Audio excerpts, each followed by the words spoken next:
This is the Emotion Connection, where you'll experience health through feeling. Explore emotion from a different perspective and learn how to use your emotions to improve your day-to-day life.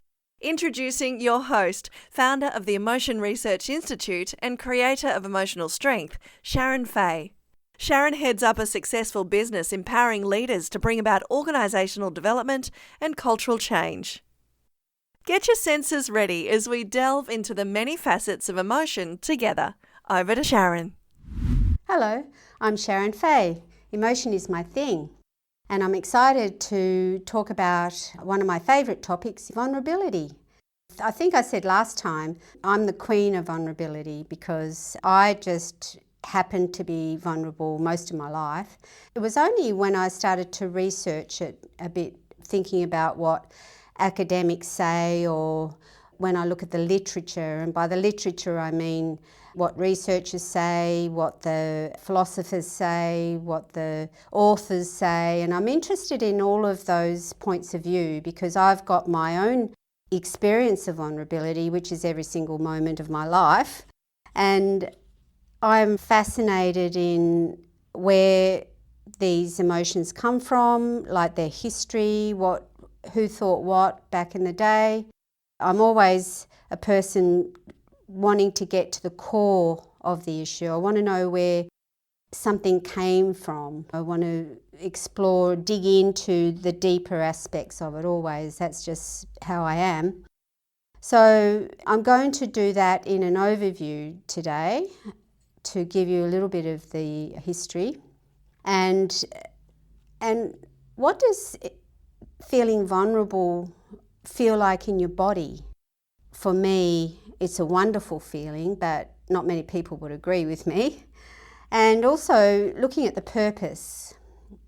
We have to have a purpose for things, really, and the benefits of feeling vulnerable. So it would be a bit strange to look at the benefits of feeling vulnerable if your underlying assumptions were that it's a bad thing, that it's a weakness, or you're going to be exposed, or you're putting yourself at risk, or putting yourself in danger. Then you wouldn't see many benefits of feeling vulnerable in your own mind. So I'm going to challenge that view and give you some benefits of this feeling. It's a very strong feeling. It's a very deep feeling. I'm comfortable with it. I don't know that many people are, but I'll just give you that sense of where it came from. And when I look at the overview, always come across Aristotle. Dear Aristotle, he's saying that vulnerability is necessary for friendship and community. And that is certainly true for me because I'm always helping people to build stronger relationships, build stronger friendships, build stronger communities, because in our day where there's so much going on and news is instant and it's all happening every moment, it's full on. The thing we can do at a local level is to really ground ourselves in really good friendships and communities that are very strong. And that's the way that we can keep ourselves grounded and really get a lot more out of life when we have those connections. And over time, 17th century, when I look at the history of words, being vulnerable indicated capable of being wounded. And the prevailing idea over time has been in deficit terms, like vulnerability as a weakness. And you would certainly be aware of that it was regarded as a weakness.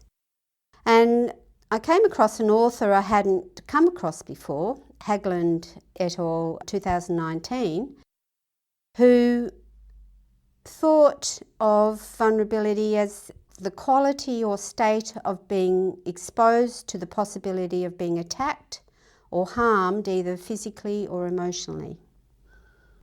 And that's certainly consistent with the prevailing idea during our experience of life. Other authors suggest that vulnerability is only a weakness when the individual is not aware of their vulnerability. So for listeners, you might take that on board, that are you aware of a moment when you feel vulnerable? Do you know what vulnerability feels like? So I'll help a little bit with that today in terms of describing it in various ways. It's only a weakness when the individual's not aware of their vulnerability, or they are aware but they try to hide it to themselves or others. And we see this, I've seen it over time with executives who put their armour on every morning as they go off to work, and by armour I mean their business suit. So they put their armour on and they go, and of course the underlying assumption when you're putting armour on is that you're going into battle. And that's certainly true for a lot of executives out there in business. And one of my favourite authors that I came across when Joel and I were writing the emotional strength paper is McCoy 2013. She says it beautifully. To be vulnerable is central to human experience, and that is certainly true for me. And she wrote a book, and her perspective was very good when we were writing the emotional strength paper. As you know, vulnerability is part of the definition of emotional strength, so I talk about this more in podcast 4. But the main thing that I want you to note is being vulnerable for me refers to the capacity to experience hurt as distinct from the state of actually being harmed. So I've shared before about feeling my hurt in my chest, and I can feel that aching, and you could label that hurt if you wanted to, or sadness, as distinct from me actually being in danger. So that's the main distinction here. It's important to remember that. It's the capacity, because you remember we're always building capacity to feel, and this is part of that. It's consistent. Capacity to experience hurt, different to actually being harmed. And another author that I came across is Shinnery in 2013. A genuine open-mindedness requires both humility and vulnerability. And she points out that vulnerability comes into play when we expose our existing ideas to scrutiny. Now, I can vouch for that because I'm always putting myself under scrutiny, and people are free to be able to take whatever opinion or say whatever they like about it. But the risk that I take, even in speaking to you through podcasts, is that I'm putting my ideas out there and it's open to scrutiny, which is a healthy thing. But it takes something to put yourself at risk like that, like I do every day of my life. So an athlete shared with me, I thought was a very good example of this, of putting yourself at risk, where he said that he's putting himself at risk every time he goes up to the starting line before the gun goes off.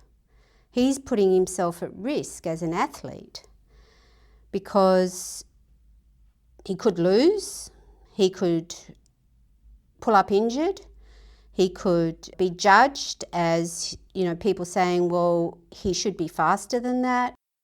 He's putting himself at risk even showing up to the starting line, which I thought was a very good point. And Gilson was very helpful in 2014, and she suggested that vulnerability has 5 characteristics. Now I'm going to go through the 5 because I think it's important to give us all access to something other than a word. So break the vulnerability word down into 5 characteristics. And the first one, she says, is being open to not knowing. Now, consider that a moment, being open to not knowing. So if you apply that to yourself, as I always do because it helps understanding, to be vulnerable, I would be open to not knowing something, which I was at school and, people judge me for not knowing things. But really, being able to admit that you don't know something is a very big strength, really. It's not a weakness. So Gilson said it's part of being vulnerable, which it is. The second characteristic that she talks about is an openness to being wrong. Now remember, I'm always saying that you're not wrong, that something's not wrong. But this is the openness to being wrong, feeling that wrong, feeling like you do wrong every day. So that's that. Being an openness to being wrong, but speaking up anyway. The feeling in the moment may be you're doubting whether you've got the right information or not, and you haven't really checked it out fully, or you're holding back because you don't really know, and what if you are wrong? She says that vulnerability is about speaking up anyway, regardless. The third characteristic, the ability to put oneself in and learn from uncomfortable situations. So this is my strength. I'm always putting myself in uncomfortable situations. And so vulnerability is characterised by doing that, and you're doing that consciously. So it's not like it's an accident, you know about it. The fourth characteristic is paying attention to bodily and emotional aspects of knowledge, because knowledge is coming at you and there's so much knowledge, it's so overwhelming. So when that knowledge is coming at you, you can feel the emotion, you can feel your body when all that knowledge is coming at you, or even information coming at you.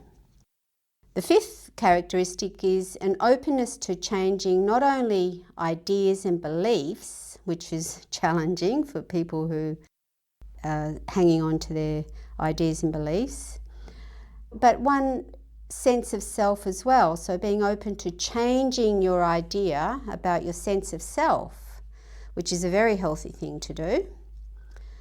So that's her 5 characteristics, which I think are very helpful. So for me, vulnerability is a risk that I willingly take and is an essential part of the human condition. And that's how I relate to vulnerability. Now, the feeling of vulnerability, for me, it's a feeling of being exposed and raw. Now, that's interesting. I can feel it. I can't really communicate that feeling to you, but I can describe it. And once again, just remember and bear in mind, you don't have to share feelings that go on inside you. I share them because I'm wanting to help people open up and to build a capacity for feeling, because I believe it's for the benefit of our health globally. But you don't have to share any feelings that you have that go on inside you. And if you do choose to risk yourself by sharing the truth with, say, your loved one, don't be attached to the outcome. Don't be attached to their response. Because the moment you have that expectation, if you have an expectation of sharing what you believe with your loved one, and it doesn't go the way you expect it to go, that's okay. You don't have to control, and you can't anyway, you can't control somebody else's response. But just be aware that if you're attached to any particular response, it's not going to go well for you. So just be open to that. And what I say is you just take what you get. And remember, there is one thing that is certain in the world, and that's that you will be judged. Judgment is what people do every day. I do it, everybody does it. It's not wrong, it's just judgment.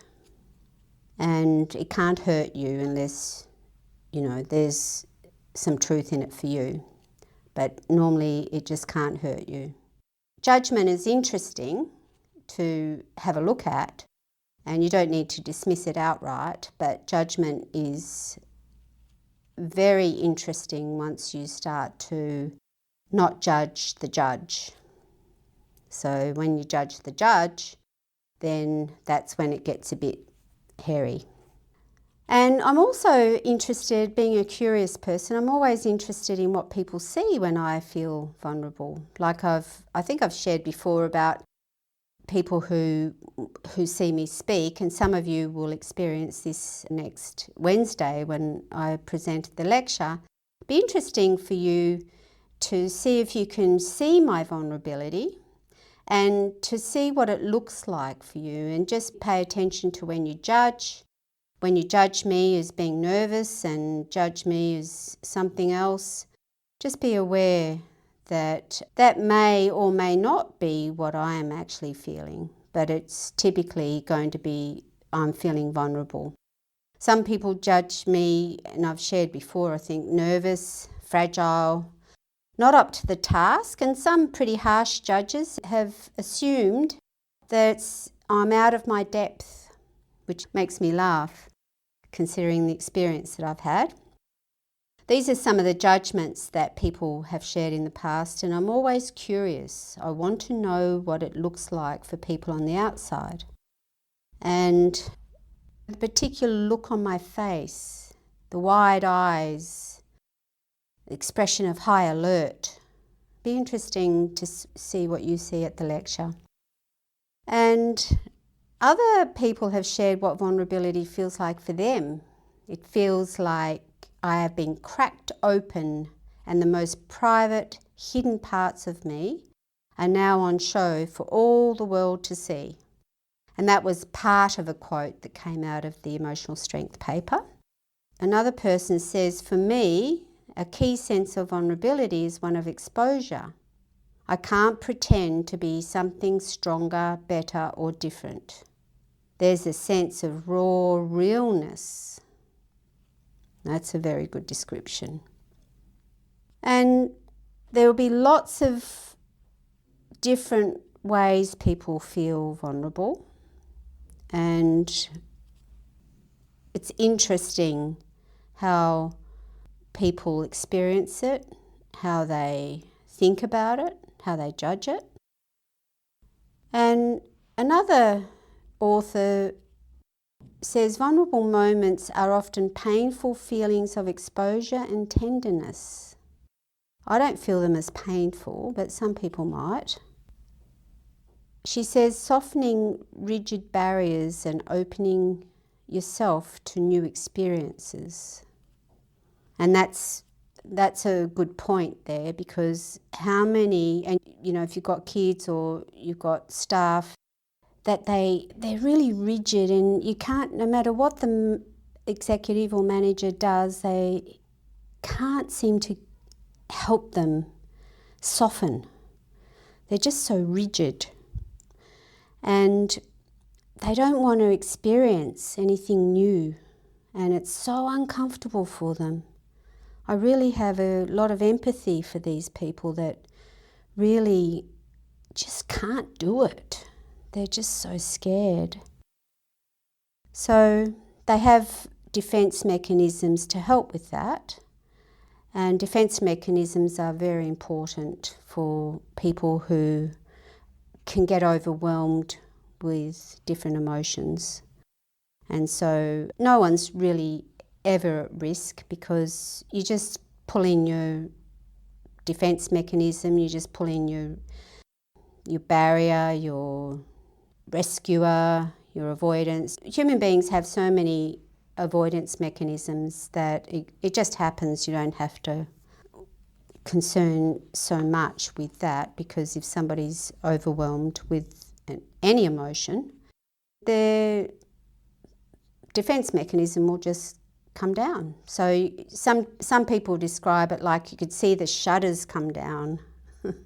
That's right. It's a defence mechanism which we need for those situations.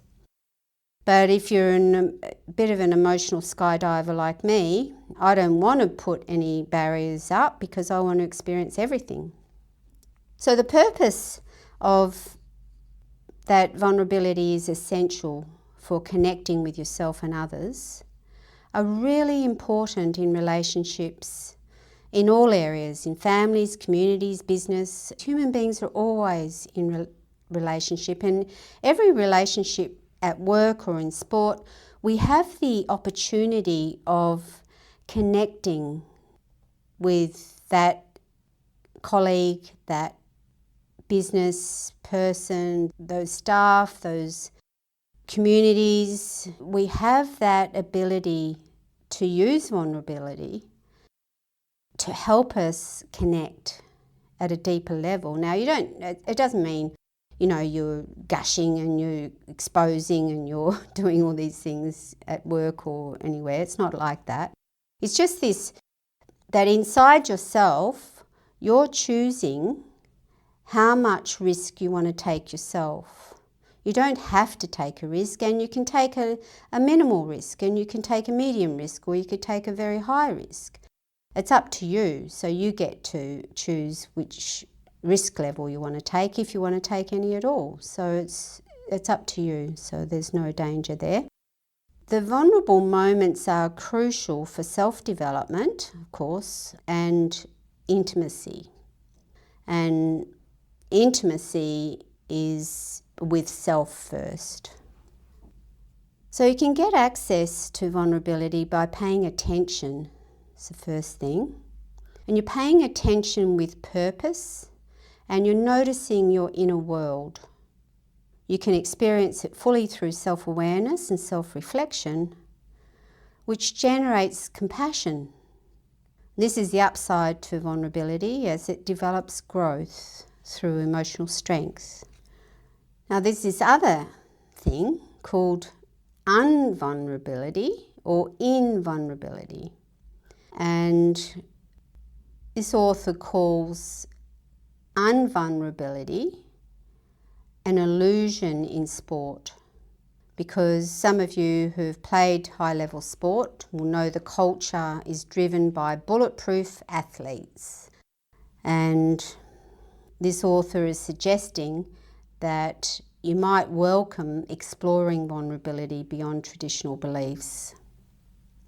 And that's a risk for an important athlete or a high-profile footballer. Exploring vulnerability would be a risk. But remember, this is only inside, exploring it inside. You're not having to explore it outside until you're ready, if you're ready.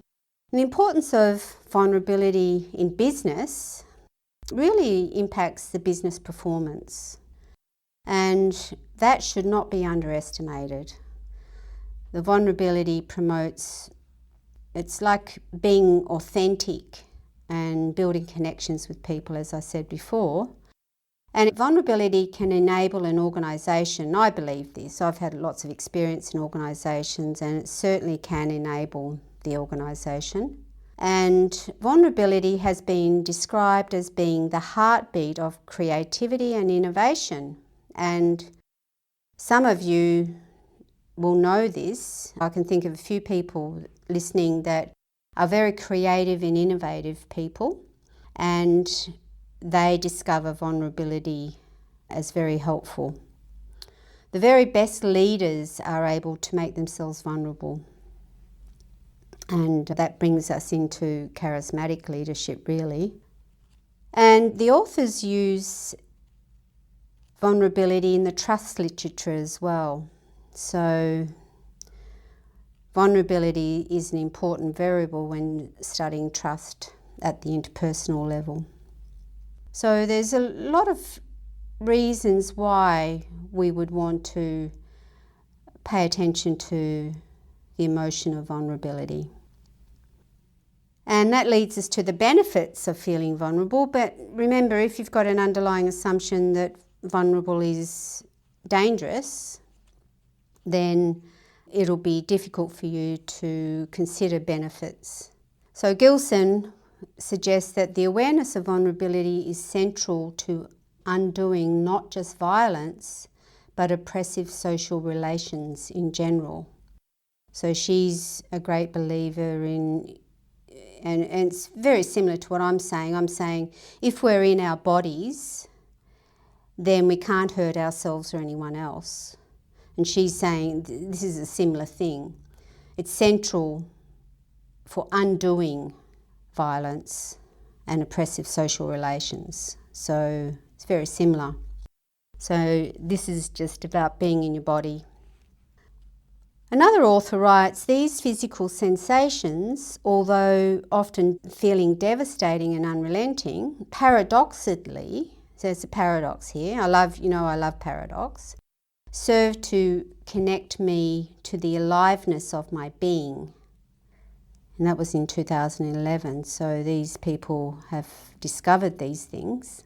And another, shock of feelings. Now this is a very good point, shock of feelings, because I find that when listeners are starting to feel or starting to be aware of their bodies or starting to notice their bum on the seat, feet on the floor and the water going down the throat and so many other ways of connecting, that's a bit of a shock to the system, especially if you haven't done it before.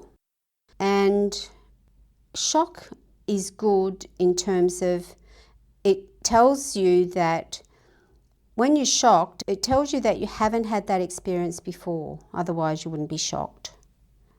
And these shock of feelings allow me to experience my emotional vulnerability, bring clarity to my thinking, and provide an enduring link to my authentic sense of self. And I cannot always put these feelings into words, which is a very good point. Couple of good points from the same author there. And as I mentioned, charismatic leadership with vulnerability. So leaders are perceived similar, so they're empathising. I think this one's a bit dual with empathy here, but leaders are perceived by their followers as similar, and these leaders appear more trustworthy, which makes sense. There was a TED talk on vulnerability as well. I think Brene Brown did this one in 2010.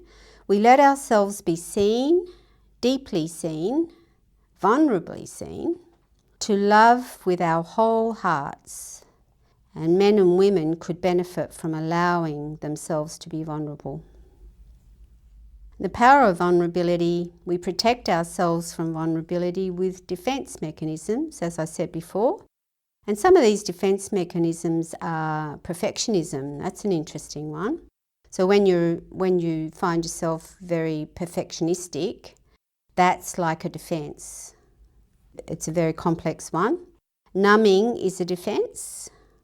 Numbing with alcohol or screens or unlimited ways we numb. So when we shut ourselves off from vulnerability, we distance ourselves from the experiences that bring purpose and meaning to our lives. And that's a very good point, because vulnerability helps us find meaning and purpose. And vulnerability as uncertainty, risk and emotional exposure. That's how it feels. Let's recap now. So an overview of vulnerability. I liked Gilson's 5 defining aspects of vulnerability, and I believe this will give you a way in to feel vulnerable. So she uses these examples. Being open to not knowing. So being open to saying, I don't know. And what would that feel like? An openness to being wrong or feeling wrong, but speaking up regardless. So are you willing to risk yourself by speaking up even though you're not sure of the facts? The ability to put oneself in and learn from uncomfortable situations. paying attention to the bodily and emotional aspects. So put yourself in an uncomfortable situation and feel your body. An openness to the ambivalence of our emotional and bodily responses. So we may have some experiences in our body and not know what they are, and that's fine. We don't need to know. We just need to feel them. An openness to changing not only ideas and beliefs, but one's sense of self. That's a deeper one. And then I went through different types of examples that people have of feeling their vulnerability. The main thing was exposed, raw and risk. So they're the three words that jumped out at me. And the purpose of building this capacity for being vulnerable is so important for connecting with others in all domains of life. And the benefits of feeling vulnerable, connecting to self, to your partners, families, communities, leadership, and letting ourselves be seen is a form of intimacy that will introduce you to a deep connection with yourself. And that's very true. So the homework this week is to pay attention to vulnerable moments. Remember, you can only really practice the homework in a moment, which is a good reminder. And you might take a risk in speaking up to your partner. And I call it a risk because you don't know what's going to come back at you. You can anticipate what's going to come back based on past experience, but you don't actually know for sure until you take a risk. And a common example, and you can see this in your life too, your partner may dismiss what you say, and just notice when that happens. Your partner may ignore what you say, so not even answer you. And I'm just amazed at the amount of people that are in relationship and they speak and the other person doesn't answer. It's amazing to me. And when you speak up, your partner may laugh at what you say and just feel the hurt when that happens. And your partner may become defensive by saying you're overreacting, you're so sensitive. Would like $1 for every time we've heard that in our lives. And partner may pretend to listen while watching TV. One eye on you, one eye on the television. I'm listening, they say. And these are examples about what I mean by taking a risk in everyday life. And if any of these responses come back, that's fine. Don't give up. Just have another go at another time. Practice, practice, practice. You may want to venture out and take other risks. You could speak up in a group for the first time. You might introduce yourself to people you don't know at a networking function and feel the awkwardness in your body. So write and let me know what vulnerability feels like for you and what risks you were prepared to take. I love hearing about your experiences, and make sure you send your questions and comments in and I'll answer them on another Q&A podcast. So the next podcast is on parenting with emotional strength. I've had a lot of requests for this one, and I had to build the building blocks of feeling first. So we're ready for the parenting with emotional strength. And really that's challenging the punitive parenting paradigm. But I won't be recording that next week because I'll be in person in a lecture on Wednesday, the 22nd of October at 6 p.m. at the University Club, and I'll be seeing some of you there. So I'll be recording the parenting podcast the week after. See you next time. Well, that's a wrap. The Emotion Connection is produced by Sharon Fay and her team at the Emotion Research Institute. With a vision to help people feel, this is just one way we're spreading the word. From our hub in Perth, Western Australia, our goal is to advance global research on human emotion and bring together the world's best scholars to conduct rigorous research into emotion all in one place. Would you like to help? Do you have feedback or suggestions? We'd love to hear from you. Visit emotionresearch.com.au to get in touch, sign up to our newsletter and learn more. If you'd like to support our work, make a donation. Remember, your generosity fuels our vision and contributions over $2 Australian are tax deductible. See you next time.